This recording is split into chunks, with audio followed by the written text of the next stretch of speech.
You're listening to Consulting Logistics, presented by FreightPlus. I'm your host, Ryan McDonnell. Thanks for checking us out. With a mission to create a functional and sustainable drink that is better for your body, your brain, and the world, Ryan McDonnell has a lot on his plate. In this episode, we're going to talk to him. We're going to sit down with Ryan and discuss the current state of the caffeinated beverage industry and its supply chain. We will also go into how Ryan and the team are reinventing the industry and kind of creating a really cool new category by taking what's traditionally a discarded byproduct of producing coffee, which is called Cascara, and creating a healthy 2 p.m. pick-me-up. So we're going to discuss the story of ALLDAE Cascara. We're going to talk a lot about the state of the supply chain when it comes to coffee. A lot of fascinating conversations in there. And then we're going to talk about what it takes to kind of grow a sparkling caffeinated beverage company. So without further ado, hey Ryan, how's it going? Hey Kyle, how you doing? Doing good. It's a beautiful day for us up here in the Northeast. So you got to enjoy the weather in the middle of November when it's for some reason kind of warm. And I just dated this podcast, so I did an awesome job of being a professional host. There you But go, perfect. I really, really appreciate the time. I know it's a lot of hats you're wearing, a lot of moving parts. So I just can't believe you found time to sit down with me. But let's kind of start very easy. I mean, give a little bit of your history, Ryan, kind of especially in the beverage industry. Tell the audience a little bit about yourself. Yeah, absolutely. So I've been working in the beverage and most specifically coffee industry for maybe 10, 11 years now. I gotta every year I have to like go back and count because I always like say when I'm like talking and I'm like, how many years has it been? I have no idea now. But I think it's been like 10 and a half years so far. I just started when I was in college. I was majoring in literature at Emerson College, and like most people who went to school to get a liberal arts degree in something like literature, you end up working in coffee, as a barista somewhere, because you find out that no one's hiring for that sort of job. I mean, I'm just teasing. But yeah, so I got a job at a Starbucks, and for some reason, ever since I was like a teenager, I like always wanted to work at Starbucks. I thought it was like the coolest job you could ever have, which is weird. You know what I mean? It's like saying I want to work at McDonald's or something. I don't know. But no, but I thought it was just the coolest thing in the world. And yeah, I just had a real love and affinity for coffee, even though I didn't know a ton about it. I was just really passionate about it. And when I started working there, I just, pretty much just dove into everything I could possibly learn. Fast forward the timeline a bit, I got to work through a couple of different concept stores, they're called. So any Starbucks that kind of just breaks the traditional mold. So I got to work at one that was like a double-decker store in Harvard Square where I ran kind of like an upstairs reserve coffee bar where we did, kind of more like higher end, coffee drinks on the Clover, as well as nicer espresso drinks. We kind of got to break the mold a little bit, but it was fairly limited just because Starbucks has a brand image to preserve and everything. But from there, I got to meet someone. I got to meet the chief creative officer of Starbucks, who moved me on toward working out in Seattle because they had the opportunity to open up a Starbucks Reserve Roastery and Tasting Room back in 2014, which was kind of their big homage to specialty coffee. And it was a really neat space. And so I was one of a handful of baristas picked from around the country. And I kind of kept getting these really interesting opportunities to, I don't know, I got to be on like CBS with Howard Schultz. I got to, yeah, I know that was kind of nuts. And then I also got to when Kevin Johnson, who was the COO at that time, was starting to reposition to take over the job of CEO as Howard was stepping down. He was looking to really broaden his coffee knowledge. And so, he reached out to Major Cohen, who was my mentor.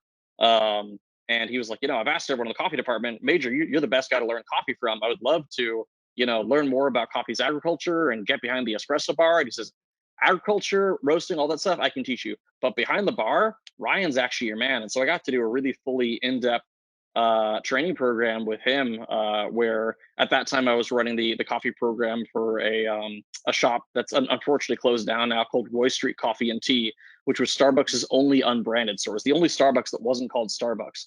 And if you walked in and you didn't know that it was run by Starbucks and used Starbucks coffee, you would never guess in your life because everything was different. I hate to say it this way, but this is the best way to convey it. I mean, we used like real espresso machines and kind of did real coffee. Not to imply that Starbucks isn't real coffee, but people know what I mean when I say that. Right. where it's a bit closer to specialty. And then from there, I got to do a lot of really interesting work for. I got kind of poached by Elemental Beverage Company, which was a technology company that didn't bring on that name quite yet. Where I had the option to enter into the ready to drink market, where they had a technology to rapidly chill down coffee. I saw an application for ready to drink, got to launch our own product, which turned out super well, and then work with some pretty high level people in the industry to create branded products for them as well, like the people like George Howell, James Hoffman, and I think probably the coolest thing that I got to do was I got to bring some of it to coffee industry legend Scott Rayo, who doesn't like anything, playfully speaking. Yeah. But he liked the cans and said they weren't astringent. And if you ever met Scott, he doesn't think anything isn't astringent. Playfully speaking again, but he's a tough critic, but which is why I love him, because I think he's such a great person to go to when you're really looking to dial down to absolute perfection. And he was impressed, which was like one of the greatest moments of my career. Anyway, after doing that for a few years, broke off, did my own thing, and hey, here we are. Jeez, man. From like, man, the passion alone. Like, I know you and I talked a ton in the past, and just like how much you care about coffee. I realized it really was just like you thought it was a cool job to have. Like, that's so cool of how like you've been able to move through stuff just by being passionate. I mean, that's always just a great story. I really love it. But yeah, like, we are here. So talk to me a little bit about kind of ALLDAE Cascara. How did you end up meeting Lee? I know it's kind of two of you right now, but talk a little bit about that story. I mean, how did you kind of come to this place when you kind of were doing all these kind of other things kind of in quote unquote big coffee sort of? I mean, Elemental was a little different, but I mean, Starbucks is as big as it. You get Dunks and you get Starbucks, right? So like, how do you get into this kind of different field from there? How tell me the story of that. Yeah, it's so funny because I used to always get asked the opposite question, which is when I was at Starbucks. People would ask me, "Wow, you care a lot about specialty coffee. Why are you working at Starbucks?" Some people who worked at Starbucks asked me that, and I'm like, I feel like you shouldn't be asking me that question. But I think for what led me to do all day, and I'll speak a little bit about meeting Lee and kind of what brought us to all day. But my intentions with all day is the exact same intentions I had when I was working for Starbucks. Believe it or not, even though they seem like very different things, was that I always wanted to be somewhere in the industry where I was pushing the industry forward. Starbucks, I think, is a great opportunity because maybe I'm not doing the most like fringe crazy things there. Sometimes I was doing some pretty fringe and crazy things, but those really aren't the moves that are happening. But the moves that happen move everybody so significantly. So, for instance, I had a couple of friends that were working in the equipment research and development part of Starbucks, and they were actually able to decide the temperature to which milk was going to be steamed in all the Starbucks cafes, across the US. Like that was, people had to make that decision and everything. But the difference is when you steam milk, it's significantly sweeter at slightly lower temperatures than it is at higher temperatures. So if you steam milk to about 140 degrees, it's going to be pretty close to optimum sweetness. And if you take it just a bit higher to about 160, 170, it's significantly less sweet. The sugars denature, things just change. It scalds, it just tastes significantly less sweet. And so because of that, a lot of people add more sugar to their coffee, a lot more syrups, etc. But that single change, since they were able to bring the temperature down a little bit lower, get people to think, or perceive milk as a little bit sweeter, we probably got an entire nation of people using, I mean, in Starbucks terms, one less pump of vanilla or whatever flavor in all of their drinks. And that like blows my mind. Like that is Yeah. a choice that you make that changes everything, but it's so small, you know what I mean? And so that was, I feel like, my appeal of working with Starbucks. With Elemental and with All Day, I saw an opportunity to do something that was, similarly making big waves, but doing something that was a little bit more niche. And I think especially doing things that I thought would move the industry forward. So I met Lee because she had a couple of coffee shops in New York called Saltwater. And we got talking about coffee and just kind of the landscape. At that time, it was during COVID, and so she was especially interested and ready to drink. And I think we saw just a big, like, in general, a big gap in the beverage market for functional beverages. And the more we talked, because we looked at a handful of things that were like, oh, isn't this cool? And at first it was like just kind of fun. And I even made a few like test cans of product and just like mailed them over because why not? We were kind of just chatting and just thought it was interesting. And there was a farmer I knew in Panama who does incredible coffee that will like blow your mind. But he sent me some cascara as well, and I had remembered that. And I was like, ooh, I should make some of this cascara and carbonate it and just send it on over to Lee. And she tasted it. It's ironic. She even though she owns a handful of cafes, she doesn't really love coffee, but she loved Cascara. Just like totally blew her mind.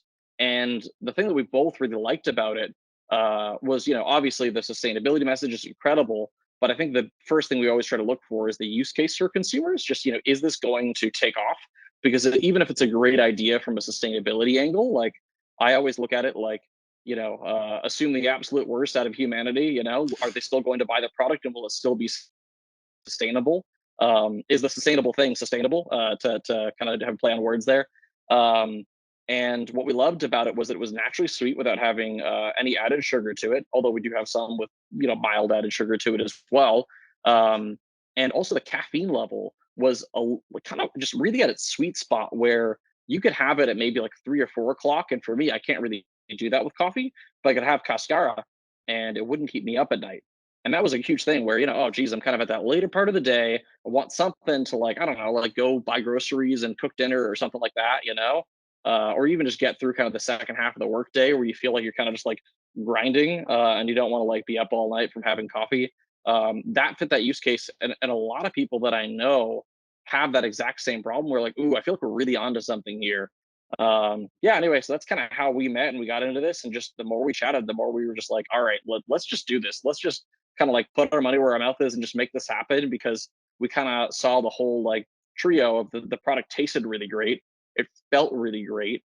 And it had an opportunity to give back to the community. And so that's kind of why we have on all of our cans, we have the, I don't know if you can see it here, but tastes good, feels good, does good. It's hard to do on the camera here. I think right there. Yeah. Tastes good, feels good, does good. Yeah. It's kind of our motto of kind of like having that trio of everything that works together. Well, I mean, it's genius. I mean, I'm one of your use cases. Like, I can't have coffee really after like noontime unless it's the weekend because I'm just gonna stay up late and like try to be healthy, try to be smart with what I'm doing, try to limit the amount of sugar intake and like a 5 hour energy. One of those things, just like you're taking poison, kind of. You're like I can't really like. You're like, I don't know if I should do that. I'm like, let me just drink more water and do all that stuff. But like having a good, healthy option seems like the perfect situation. It's really cool, and like you say, it's carbonated beverage, and it's a really interesting kind of thing. I mean, I can't wait to get my hands on some. I know it's all specialty, and I gotta go grab some. Because I mean, just the recipes you put on your website alone, I want to try like half of them. But I'd love the kind of that idea of just something that's a little bit different. But you speak a lot to like the state of coffee, which is very interesting too. Because when you read about it, I mean, there's a lot of stuff that is happening in the state of coffee that really makes it sort of something that you really have to keep sustainability. It's not just like you say, it's like, hey, is it going to sell? Will people buy this? But sustainable is really important. I mean, I was looking up just some numbers, and it's like Americans drink 400 million cups of coffee a day. It's like the cost to produce doesn't meet what the consumers are willing to pay. And that's really what makes Cascara interesting, right? I mean, just sort of what we're talking about. I mean, how sustainable really is our current kind of consumption habits as kind of Americans when it comes to coffee? Yeah, it's a great question. If you ever want to be seriously depressed, go look up a YouTube video called um, Arabica from Origin to Extinction by Dr. Aaron Davis. And man, so he's a biologist at Kew Gardens in London and pretty much just charts out, with global warming, especially just, exactly when he thinks Arabica is going to go extinct and what we can do to prevent it and how sensitive of a plant it is. So anyway, I mean that's Oh, I won't spoil anything, but it's because I don't want to be no, I'm just kidding. I don't know about spoiling, but I think he targeted like roughly maybe 2060, maybe a little later. So it's coming way quicker than we think, just because Arabica, is a pretty sensitive plant to grow. I think he said, within 1 degree Celsius change annually, we're looking at impacting flavor. 2 degrees, we're talking about, survivability of it, like the likelihood of whether or not you can actually grow it somewhere. And 3 degrees, we're kind of talking about not being sustainable at all to grow, which is kind of wild. We're actually seeing right now, which is really interesting, coffee grow, not just growing, but like tasting really good in areas where it doesn't normally. So southern China, Myanmar, areas that historically haven't provided, Vietnam also, areas that historically aren't known for really fantastic coffee. And I think it's a combination of factors. I think one, I think there's a lot better education now on coffee processing. And two, global warming, I think, is a real impact where just a little further north, we're getting, much better flavor than we ever have, which is really interesting. I also really hope that we don't lose what we have, closer to the equator, which is what kind of where the coffee belt is. Um, but yeah, I think, economically is another side of sustainability as well. Um, and that one's, I think, a tougher nut to crack, so to speak. So coffee, by and large, even if you're in specialty, it's somewhat all kind of is affected by what's called the C market price. And C market, you can kind of think of it as like a stock market for commodity goods, and Hmm. so like the stock market, things can kind of go up or down depending on demand and just other factors. Super complex, but that's just kind of like the most basic understanding of it. Sometimes it goes really low, sometimes it goes a little bit higher. I think maybe 2 years ago it was below $1 per pound for a pound, yeah, $1 per pound for coffee, which is actually below the cost of production in a lot of places. So people were actually losing money selling product, which is kind of crazy. And on top of that, I think, don't quote me on this. I mean, well, I guess we're on video, but you know what I'm trying to say. I think even fair trade, which fair trade, the way that it works, not to their fault, but it's on a premium. It's a premium on top of the C market price. Even their typical premium wouldn't have covered the costs of production for that period of time, which is crazy. And so, which is ironic because I got asked a lot, like, oh, is the coffee you're using fair trade? I'm like, no, but we're paying like double the price that fair trade pays. Like it's like fair trade is a great solution, but it's not a perfect one. And so Right. I sometimes joke with people. I'm like, yeah, you might not have your favorite JPEG on our can, but the product will be ethically done. I think that's better than just having a little like image on there. Right. Right. But yeah, I think that actually, I think even now, coffee is a little bit higher on the C market. It's about, I think, $2 a pound last I checked, which is a couple days ago. So that could have changed a little bit since then. But from what I've heard, it's not that it's just double the cost now and everyone's just making more money on it because it's higher demand. From what I've understood, it's actually been, topically on point, freight that has, and a bunch of other factors, labor, just other complications from COVID that have driven up the price. So even though the price is higher, that doesn't necessarily mean that coffee farmers are making a better profit. It could actually be worse. I'm not an economist, so I couldn't answer that with as much rigor as I would have liked to. But I just know that it's a little bit more complicated than just that. I think with Cascara, what we have is a really awesome opportunity to take something that's traditionally a waste product and transform it. I think the thing that we're most excited about is number one, getting Cascara into the public conscious so that people know what it is, like it, hopefully on the whole, and then understand what people like about Cascara, what processing methods will kind of modulate flavor in a way that suits the average palate. And then as we do that and find out what works best, how do we scale that in such a way that it doesn't make production overly laborious or eat into the potential market, or potential eat into the potential margin that farmers could have? Because right now there's, I've seen Cascara sell from anywhere from below $2 a pound, or even cheaper, for like specialty Cascara, all the way up to Right. like $50 a pound, which is a really wide for Cascaras that don't taste that much different from one another. And the reason is that a lot of times farmers don't know how much they're going to sell. And so they may, if they work hard at it, they'll charge a really high amount because like, well, I'm gonna get something for it. You know what I mean?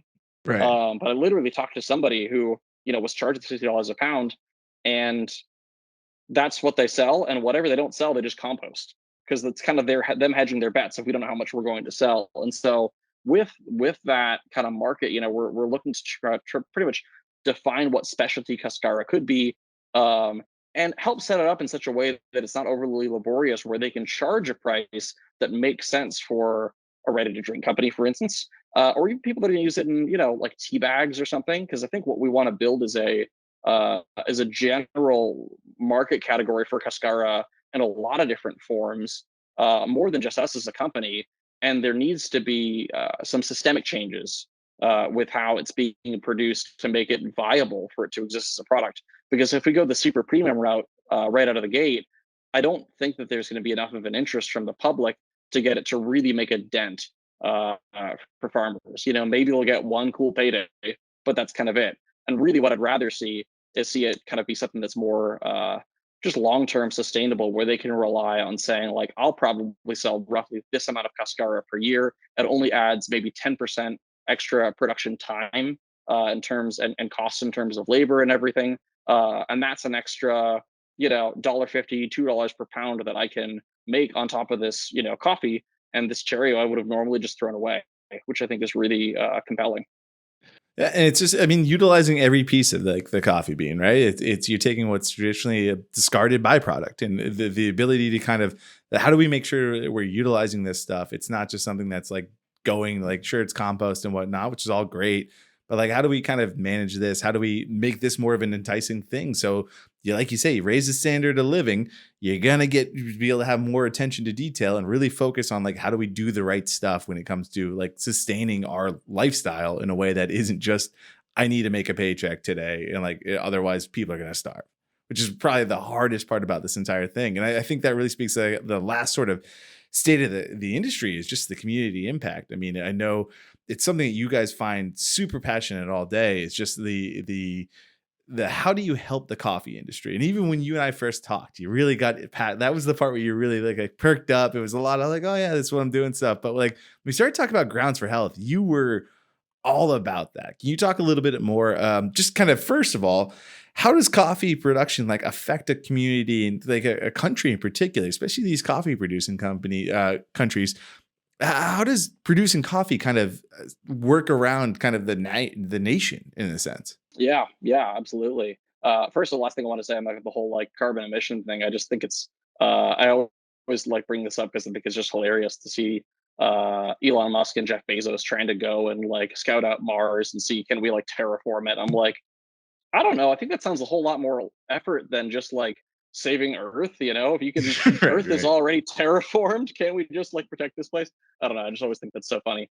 Um, Yeah, Heinz is making Mars ketchup right now for some reason. You're like, why are you doing that, Heinz? Like, I know.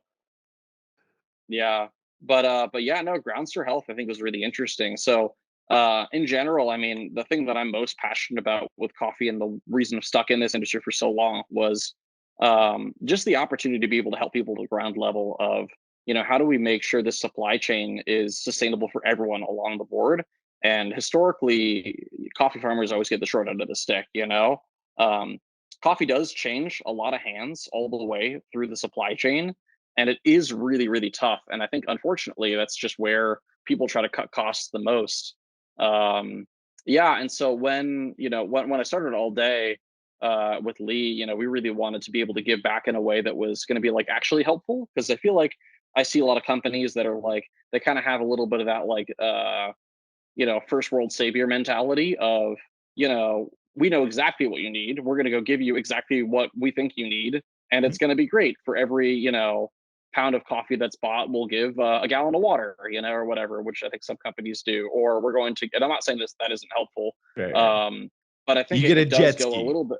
Right. We'll, Yeah, we'll send you a exactly. jet ski. You're like, Uh, I, why? We live in a I landlocked think a country. great example, yeah, exactly. A great example of it is no shade thrown to them, but this is just kind of like an illustration of how sometimes giving isn't necessarily the most helpful thing when you're not giving intelligently. But Tom's shoes, it's like the buy one give one model, where you buy a pair of shoes, they give a pair of shoes. Well, first, Tom's shoes I believe only are $80, or sorry, $8 to produce. They cost 60. So 16 of that is the actual manufacturing cost. A lot more of it goes to line their pocket. But more interestingly, if they're giving those shoes, that ends up sometimes taking away from community agency, where, okay, now there's, they've given so many shoes to this area, but that puts cobblers out of business. And so they don't, it's kind of eating into, is this really sustainable for that community? There's a great book called Toxic Charity that talks a lot about how when people sometimes go into a place to help, they often do more damage. And it's really interesting. So that's a book that I've been going through recently, and really trying to look first of like, hey, am I treating needs that are actually helpful, and am I doing something that's going to be, good for them in the long run, or am I just creating dependency? Because sometimes that does happen, and it ends up being worse for them than offering aid for a time and pulling out or tapering off or changing the way that aid looks to kind of help them get back on their own feet. Because everyone wants to be self-sustainable, everyone wants to be treated like a human being that can provide for themselves. Um, so when I was looking at that, I was kind of like, okay, what can I do that's actually helpful? And so I talked to someone who works for Cup of Excellence. Cup of Excellence is a program that goes into coffee growing countries. It kind of does like a best in show of the top coffees to pretty much award quality versus just quantity of coffee produced. And it's a really cool program and everything. But I knew he had a lot more direct work with people working in coffee at the farm level, and I was like, I would love to do something that actually does good. Like, who would I talk to? And they gave us a couple names. One of them was Grounds for Health, and we looked them up, and we were just really passionate about their vision. And so, essentially, what Grounds for Health does is screen and treat cervical cancer in coffee growing communities. Women make up about 60 or 70% of the labor force in coffee. But despite that, they don't often have the medical help that they need. Um, and actually, among cancers, cervical cancer has the highest mortality rate, and is like the leading, leading cause of death among cancers in coffee growing communities. And so for them, it just stood out as something that they could do because cervical cancer is actually relatively easy to screen and treat. If you find you have it out early enough, it's pretty easy for them to treat that and everything. And so we were just really excited to partner with them. And so we're doing a like donation button on our website right now, um, that people who buy can add to that. And as we grow, we're looking. I think we did also make a donation to them, and we'll also be kind of doing some recurring donations long term and seeing how we can. Even bring them to the areas that we're working in as well, more specifically, so that we're giving back to the places that we're purchasing from. I think it's great. I think as we grow, we want to look into more opportunities as well. But we were just really passionate about that because I think that um, if we don't really reinvest in our partners, coffee is not going to last. And so I think I really want to see the industry thrive from all angles and be profitable for everyone, and for people to have the help they need. I mean, I like it. It's like you said, right? It's like you can get the free trade JPEG on your can, or you can roll up your sleeves and really kind of dive into it. And I mean, if your history, if your background is not anything, when you're passionate about something, man, you go far. And it totally, there needs to be passion if you're going to get in the coffee industry or even in the caffeinated beverage kind of. That industry needs you got to care. You want to make sure you're being successful. And you want to make sure that you're helping this industry stay sustainable. So it's really, it's fascinating to kind of hear all these things that are happening in coffee because I'm sure as a business owner, especially as one like you guys are small, right? It's one full-time employee right now. So growing and stuff's got to be one of those like, man, I gotta pay attention to like it's not just like, oh, I'm doing my little Etsy shop here, right? Like you're dealing with a giant industry that has so many moving parts that like the weather changes and all of a sudden the flavor of your product can change. Like that is chaos. That is insane. Um, let's go a little bit into kind of growing all day Cascara because this is kind of fascinating. I mean, you're a ready to drink beverage company. It's a big thing. I mean, in an age where e-commerce it's rising 50% year over year, how are you approaching the growth of your product, and especially kind of what type of strategies are you working on to serve your customers? Yeah, yeah, great question. So e-commerce, I think, isn't our focus in the short term. I think long term, we definitely see some serious growth for e-commerce. I think just right now, I mean, just people aren't searching for Cascara, so it's hard Right. to SEO that quite as much. And then also just ready to drink beverage through e-commerce, I think it's doing a lot better than it has, but it's not, I think, there yet where I think it's something that we can rely on quite as much. We're definitely doing it just to kind of like get our brand out there, get our product out there, people that are interested, share it with people. I think right now our strategy for growth is targeting specialty coffee shops as clients because they have such a vested interest in coffee. They care about it, and their baristas do a lot of the consumer education, which I think we really need. Consumer education is kind of our biggest hurdle, and so our biggest goal right now is just to get the word Cascara into the public conscience. That's kind of what we're aiming for more than anything else. So even people don't know all day. I'd rather them know Cascara, because I think that's just getting them kind of aware that coffee comes from a fruit, that something can be done with it, is kind of our big goal for this year. And that's been really exciting. We've been able to get this stocked in a handful of really, really neat cafes We got into Little Wolf Coffee, which was Massachusetts. Food was it? Yeah, Food and Wine's top for a pick for top cafe in Massachusetts, which is pretty cool. And also into George Howell's coffee shop, which George has been in the coffee industry, geez, longer than anybody. He was really the spark that started specialty coffee, and has like a crazy. If you ever want to read like the craziest like life story of anybody, go like read his like Wikipedia entry. Um, and he's such a cool guy too. When you meet him, he's just like so like focused on he's just so focused on like what he's doing, and it's really interesting because he's like he kind of doesn't like carry himself around like, oh, I'm this legend and I know it. He's just like, all right, so let's just talk, like let's just talk coffee, and it's really cool. I really love it. So that's been really neat. I think it's really be able to push our consumer education forward. I think next year we'll be moving a little bit more aggressively into grocery, so we can get this in front of more people. And then I Right. think probably the following year is really when we're going to target e-commerce of, okay, we've gotten the word Cascara out there. Now, how can we kind of channel that through e-commerce, both for liquid ready to drink as well as dry Cascara? We're looking into kind of bring that as a product offering. And no, it's fascinating, especially just given the that idea that it's education here. Like, it's how do you get people to recognize what this product is? And it's such a cool thing, especially because it's so unique. It's got to be a really fun passion. I mean, you talk about growing and stuff, not just kind of company wise, not just like the product, but company wise, and trying to bring more people on. How do you ensure that, like, the love you've been putting in, the love that you and Lee have been putting into the product, how do you make sure that the team that grows is going to have the same passion as you? How do you kind of keep that message and that brand kind of continuing when it comes to Cascara? Like, what's your kind of plan for that? I'm kind of interested.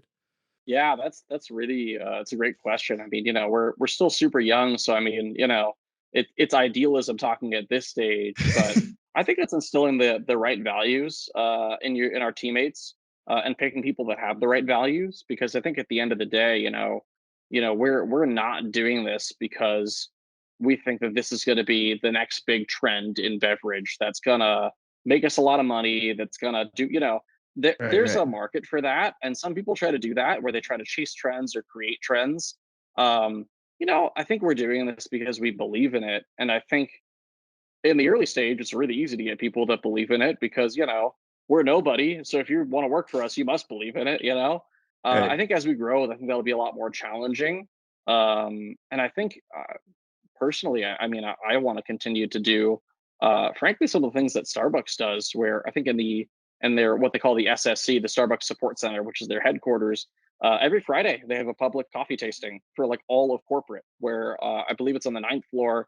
Maybe they moved their kind of coffee lab, their public coffee lab. But they have a public coffee tasting, and a lot of people go, and a lot of people here. They're Starbucks coffee experts talk about whatever they're tasting that day, whether it's a single origin or a blend or a super special reserve coffee or whatever. And it's such a great moment of community.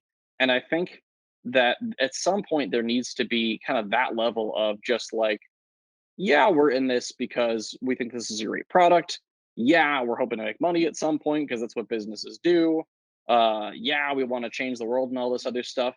But also, it's just fun, and people just need to enjoy it. Right. There's a side of it where you just have to have that community moment of like, all right, we're just gonna have a cup of coffee or a cup of cascara, or we're gonna make some fun, crazy drink where I'm gonna make some weird, mixed drink or new infusion with cascara, and we're gonna taste it, and maybe it's gonna be terrible, but maybe it'll be great. And I Right, think that's right. just a piece of that just keeps people on board and excited. I think like the first of all, you get the Starbucks background, right? So you kind of know that, like, all right, I know how to kind of, I've seen the inner workings of what a large enterprise, like how successful, how they grow, how they manage the cult, like not the cult, but how do they manage the brand? How do they keep the culture? How do they keep all that stuff? Yeah, the cult of Starbucks. But at the same time, I think it's really cool, just the education piece. I just me thinking out loud. It seems like because you're talking to these specialty baristas, you sort of get to learn from them. Like, okay, who are the ones that are picking up what I'm putting down? Who are the ones that are finding passion in what I'm talking about? Because, all right, I'm going to try to identify their traits. When it comes to growing my team, I'm going to want to get more like these specialty baristas that kind of I mean, just like you, like, you know what, that's the awesome thing about your background is it's not like, oh, I had this, I'm just jumping into this industry because I recognize that there's real big potential. You truly live and breathe this. So like you probably it's probably fun to grow something when you're like, man, I'm passionate about this. I want to make I want to make a culture around this, and I want to bring people on that are going to match me, and I know what I'm looking for. It's probably a really fun thing. That's for the individuals. Now, how do you work with service partners? Because I mean, at the end of the day, right? That's like you have to have good partnerships. I mean, that's the end of how really business really works. How do you kind of ensure your standards are being met, especially in such a industry that is like so hyper focused on supplier transparency and all these other things of like how my beans getting to me or my fruit. I don't know why we all say bean juice, right? But how's the fruit getting to my palate? How do you ensure that your standards are being met when it comes to service partnerships? Hmm. Do you mean for like importing Cascara, or do you mean for like a relationship with a co-packer, or? Everything. Yeah. Yeah. All those stuff. Like how to supply the co-packers, the importers, I mean, even your distribution partners. I know right now it's kind of a tricky because it's something you're growing and stuff, but how are you thinking about that? It's kind of more of what my question is. How are you paying attention to that? Especially as you're like, hey, I want to hit grocery stores. Like it's easy when I go to specialty beverage because I can hit them with the big things. But like when I'm going to this grocery store, my brand still matters. I still need Cascara to be this kind of understanding that it's something unique, it's something different, it's something that it's coffee like. How do you kind of work with that? How do you help? How do you, I guess, educate your partners on that element of things? Yeah, absolutely. That's a great question. So I think on the on the growing end, I think in Jameson we had a great partner already, which was great because he saw the opportunity for Cascara. I think I had to win him a little bit over on the ready to drink, if I remember correctly, where I kind of was like, hey, I really think this would take off, and he produces like incredible coffee that sells for like literally hundreds of dollars a pound, and so you know getting the Cascara to a price point where this could scale, I did have to be like, hey, like see the vision here. Like I really think this can go big, and we want you to be part of it because frankly, he produces the best Cascara that I've ever had. And once we kind of were able to chat with him about like, hey, we really see this as kind of the next thing for coffee, both globally as well as for the beverage market. Like kind of bringing this something new that they've never seen before. He got it. He's like, oh yeah, no, I'm in. I'm in. I think for logistics wise, thankfully, with specialty coffee, we have a lot of pre-existing infrastructure with specialty coffee that we can rely on. So if we need to bring something in that's less than a full container or something, we have some options, which is really great. We actually unfortunately missed that this year, so we've just been air freighting everything, and it's been expensive, but whatever. Like, hey, you roll That's the so is punches, you ocean make things though. happen. Right. Yeah, exactly, exactly. But that's okay. I think that thankfully, there's some pre-existing infrastructure, which is important too, because a lot of the same concerns we have for Cascara, people have for raw green coffee, they call it, so pre-roasted coffee, and so just things of keeping it away from just different things that could contaminate it either through like scenting it, where the coffee absorbs a lot of different it can really absorb different like flavors really easily. If it's like if you ever kept coffee in the fridge or in the freezer and you had something really volatile in there, it could take on some of those flavors. Or my parents, geez, this is hilarious, my parents in their kitchen have a cabinet that's dedicated to holding like every candle in the world, and they also have their coffee filters in there for some reason. And I always have to bring my own coffee filters because I can taste the candle through like the coffee because it'll look so, or like the paper filters, man. Anyway, that's a weird little tangent, but there is a lot of concerns for coffee and for Cascara, and so we're trying to lump those together for the short term, just since there's that existing infrastructure. There's some different massive warehouses like the Annex and Continental that we can rely on that are used to doing this sort of thing, and it kind of just fits in well logistics wise. With a co-packer, I mean, we actually I think got a really great one. I think with picking a co-packer, you're always going to have some form of trade-off.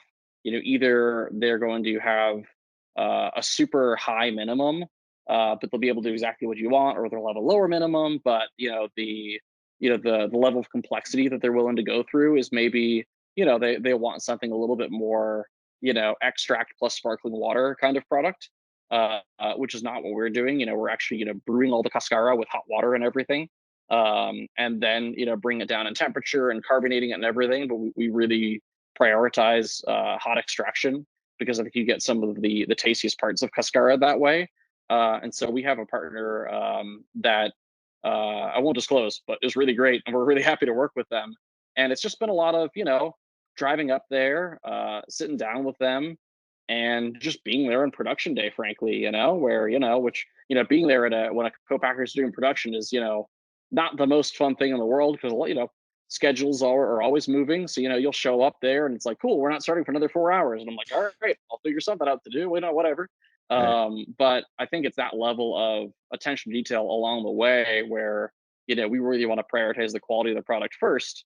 And so I can be there for the first. I've been there for the first few production runs, and I'll keep doing that for a little while until we really get it to be as perfect as we want it to be, so that we can kind of continue to scale. And also, as we're moving up in batch sizes, we want everything to just kind of follow along. So it's just a lot of me being super meticulous, a little annoying, a Right. little pushy, but I think all in service of I know this can be really great, and I'm not going to let it be anything less than really great.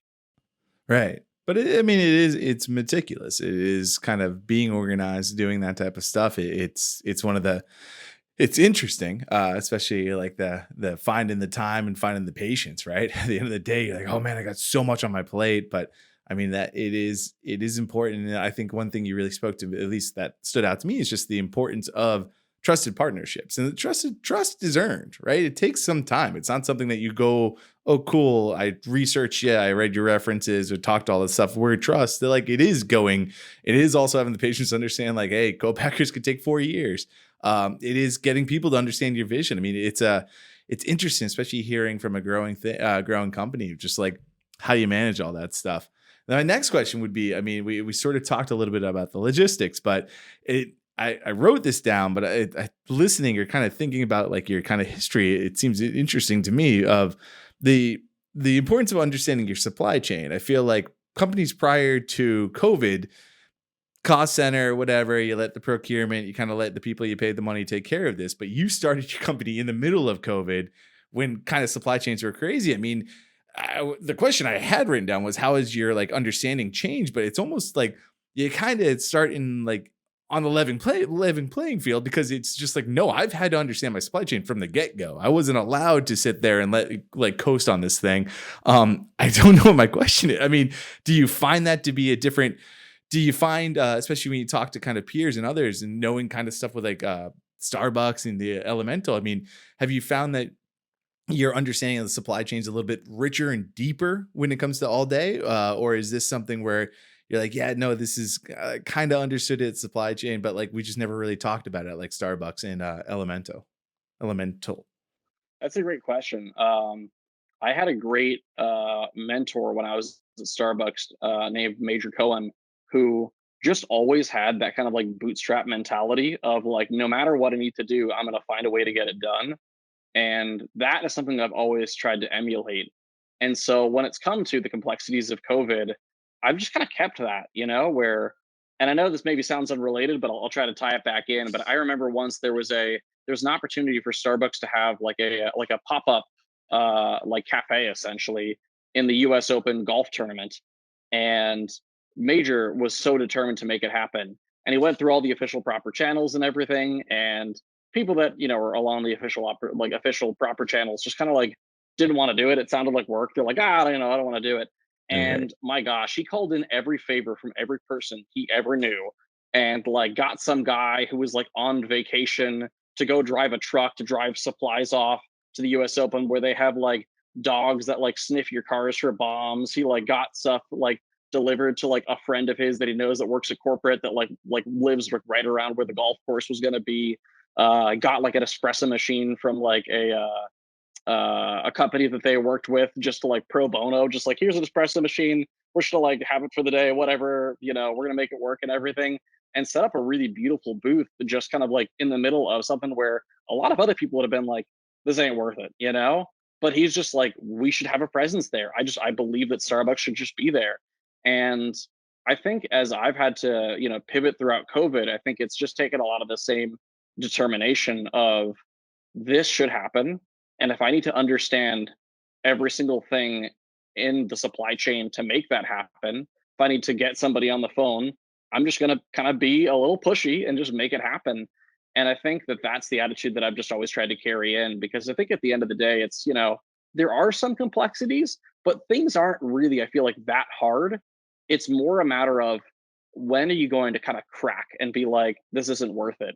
And I've always had a little bit of this. My wife makes fun of me a lot because I kind of don't have that in myself of like, this isn't worth it. Like, I'll just do things like where I'm just like, I don't know, just purely frustrated. And she's like, why are you doing this? I'm like, because I have to solve it. I can't not. And I just like, even though like I just like hate whatever I'm doing, I'll just kind of push myself into oblivion. I've admittedly learned a little bit to cool down a bit since I've been married. She's helped me out with that. But I think it's just been kind of that like, all right, cool. Well, we literally missed the boat with Cascara shipments and we can't get everything sent, in a container. Screw it. We'll just air freight it. Or you know what? Hey, I have a bunch of friends that are coffee importers. Let me call every single one of them and find out if there's a boat going late that we can swing on in Panama.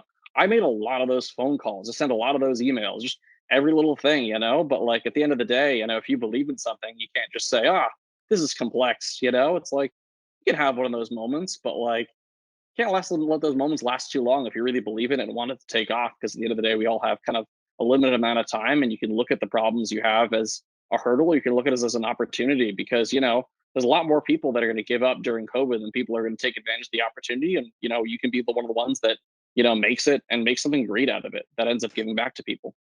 You're basically Adeling COVID, huh? You're gonna walk out looking beautiful. You're gonna have this amazing voice. You're crushing it. Everyone else, you're coming out like yoked. You're like, yeah, let's go. I learned everything. I'm ready to rock. You talked about what next year looks like. You talked about what you want the following year to look like. What's the big picture? What's the future of ALLDAE Cascara kind of in your eyes? What's it going to be? Yeah. Well, the last thing I just wanted to say on that part is, as much as it sounds inspirational and great right now, I mean, like, I got to be honest, like, I don't know, probably 90% of the time, I'm like, looking at my computer, what the heck am I doing with my life? So like, we all have those moments, and And I then have you them take a probably sip of more often than not. Cascara But at 2 p.m. I You try get to the get focus myself wheel back of the to, frenzy. there you go. Exactly. Exactly. There you go.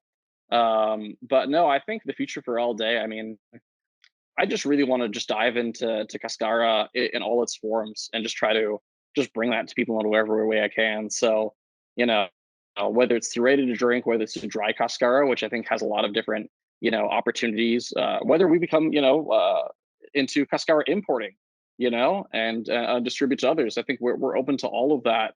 And kind of just looking at it as kind of just a broader, um, yeah, just a broader company. I mean, we don't want to be pigeonholed into just ready to drink because I think there is so much potential for this.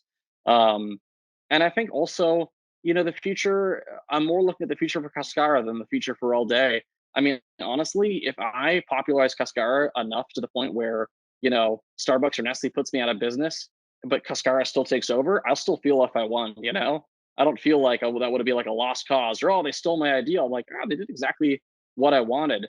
There's actually a great story. The guy who started Taco Bell, uh, he pretty much was trying to like copy the recipes from this little taco shop, which was run by an authentic Mexican family that was actually preparing and everything, and was like literally trying to like just like get them every day and analyze it and figure it out. And you know, eventually one day the woman who's making them was like, "Do you just want me to teach you? You can just come on in." And she taught them everything. And of course, Taco Bell blew up and everything.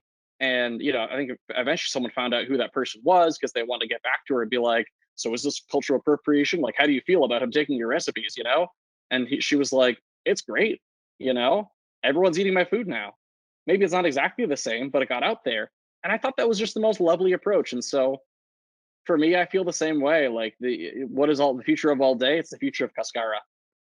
That's awesome. I mean, creating a new category of beverage has got to be, let's just say it's a big flex on LinkedIn at the very least, right? It's like, oh, you're the guy who kind of got Cascara to be this category of like caffeinated beverages. I love it. That's awesome. We'll wrap up. I know I took up way too much of your time already, but I know, hey man, I've mentioned it already, but the recipes you put on your website already have me always kind of like Jones. I'm like, man, I really kind of want to try this stuff. Winter's coming, Jon Snow. Hit me with it. What's a great drink to have once when it becomes cold and whatnot?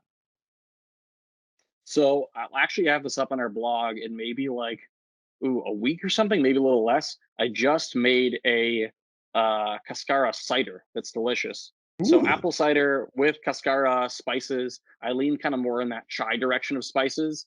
It tastes great in its own, or if you throw some dark rum in it, it's really good. Yeah, and so I'll have that recipe up pretty shortly. Yeah, so I hope people try to make that. Absolutely. So Ryan, thanks so much. Can't wait to try my apple cider Cascar. I can't wait for all that stuff. Thank you so much for your time today. And we'll put the links and everything. I mean, where can people go to kind of get in contact with you, or even I mean, get some Cascar, get some hands on, get their hands on it. Yeah, absolutely. So just go to www.alldae, ALLDAE, Cascara.com. You can reach out to us through there, find the recipes like the Cascara cider, yeah, and grab some Cascara to try for yourself. Absolutely. Ryan, thanks for your time today. All right. Thanks so much, man. All right. See you, man. And that's our show. What do you think about Cascara? Have you tried it before? Are you interested? Let me know in the show notes or in the comment section, and let's talk a little bit. In the meantime, like and subscribe to our channel. I'm Kyle McNaught. Thanks for watching Consulting Logistics. Rock and roll.